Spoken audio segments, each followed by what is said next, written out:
تو سب سے پہلا سوال تو یہی ہے کہ ہر گلی ہر نکڑ پر جو ایک چینل کھلا ہوا ہے،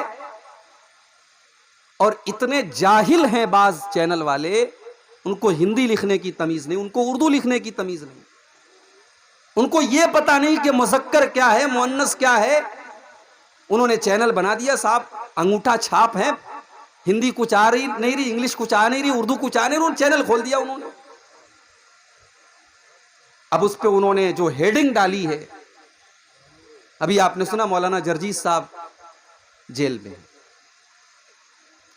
ظاہر ہے ہماری جماعت کے ایک مشہور مقرر ہیں، عالم دین ہیں، ہم سب کو ان کے حق میں دعا بھی کرنی چاہیے، ان کے تعلق سے جو بھی آسانی ہو سکے ہمیں اس کے لیے پہل کرنی چاہیے۔ اب میری تقریر کا ٹاپک کچھ اور ہے، آپ نے میری کسی پرانی تقریر کا کوئی کلپ لے لیا اور آپ ہیڈنگ ڈال رہے ہیں کہ مولانا جرجیس صاحب جیل کیوں گئے، مولانا جرجیس صاحب جیل سے کب نکلیں گے، ان کے ساتھ کیا سازش ہوئی، کیا ہے بھائی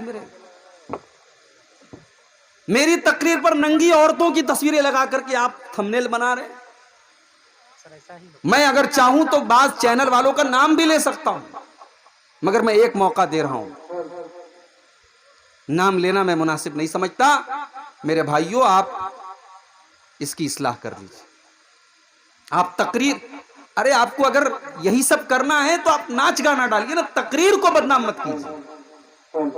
آپ چینل بنائے ہیں اسلامی تقریروں کے نام پر، اور اس پر آپ ایک اچھی خاصی تقریر کی کا تھمبنیل آپ لگا رہے، گندا سا تھمبنیل لگا رہے، اس پہ عورتوں کی تصویر لگا رہے، اس پہ جو ہے کیا بولوں میرے بھائی۔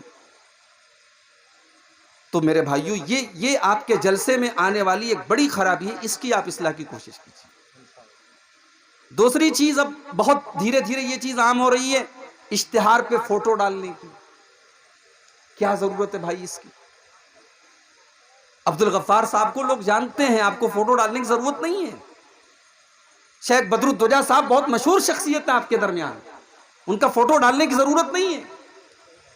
پہلے میں بنگال میں یہ چیزیں دیکھتا تھا، آپ کے سیمانچل میں نہیں تھی، اب سیمانچل میں بھی آ چکی ہیں۔ پوسٹر پر تصویریں،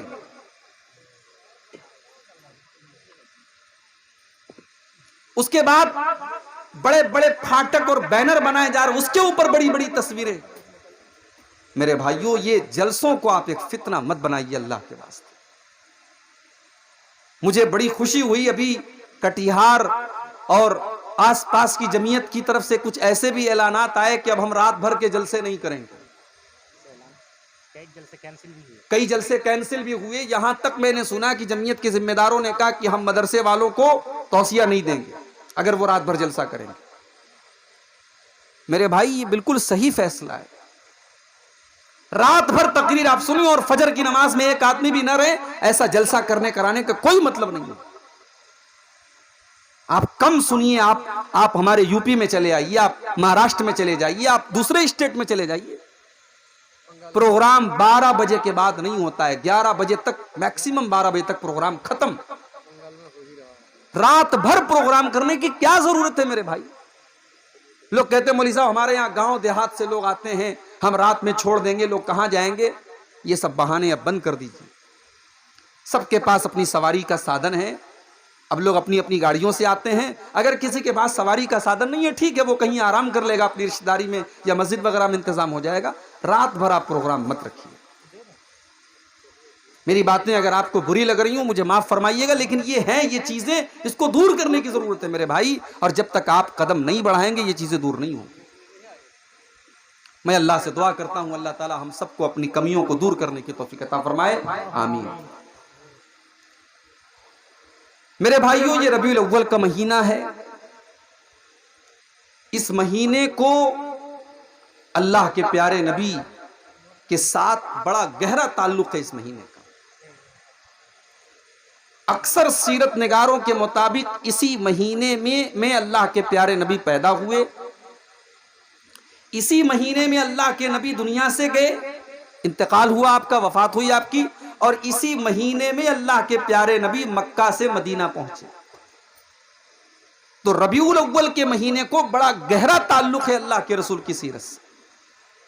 اور آج آپ نے دیکھا ہوگا ہمارے بہت سارے بھائی ربیع الاول کی 12 تاریخ کو جشن منا رہے ہیں، خوشی منا رہے ہیں، ڈی جے بجا رہے ہیں، کوئی ناچ رہا ہے، کوئی گا رہا ہے، کوئی کیک کاٹ رہا ہے۔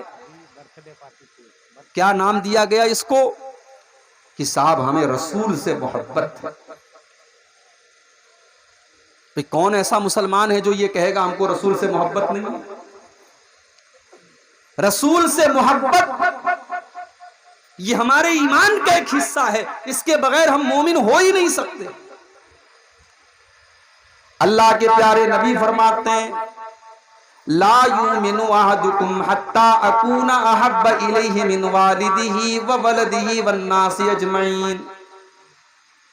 تم میں سے کوئی انسان اس وقت تک مومن نہیں ہو سکتا جب تک اپنے باپ سے زیادہ، اپنی اولاد سے زیادہ اور تمام لوگوں سے زیادہ وہ اللہ کے نبی سے محبت نہ کرے۔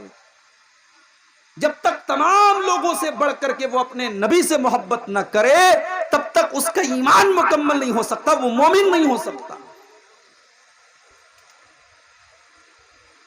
سوال یہ پیدا ہوتا ہے کہ کیا نبی سے محبت اپنی جان سے بھی بڑھ کے کرنی چاہیے؟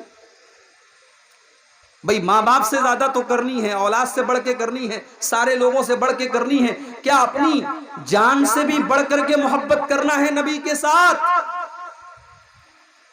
قرآن مجید جواب دیتا ہے النبی اولا بالمومنین من انفسہم۔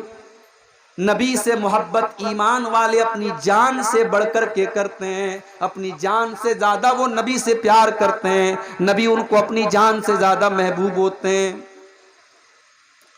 بخاری کی روایت ہے حضرت عمر فاروق رضی اللہ تعالیٰ عنہ اللہ کے نبی کے ساتھ ہیں اور اللہ کے نبی حضرت عمر کا ہاتھ پکڑے ہوئے ہیں۔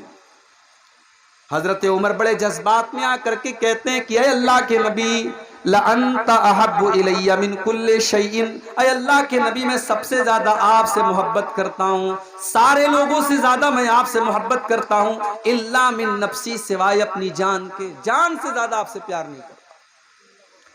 اللہ کے پیارے نبی نے فرمایا اے عمر لا والذی نفسی بیدہ حتی اکون احب الیک من نفسک، اے عمر اس ذات کی قسم جس کے ہاتھ میں میری جان ہے، جب تک تم اپنی جان سے بڑھ کر کے مجھ سے محبت نہ کرو گے، جب تک اپنی جان سے زیادہ تم مجھ سے پیار نہ کرو گے، تب تک تم مکمل ایمان والے نہیں بن سکتے، تب تک تم مکمل مومن نہیں بن سکتے۔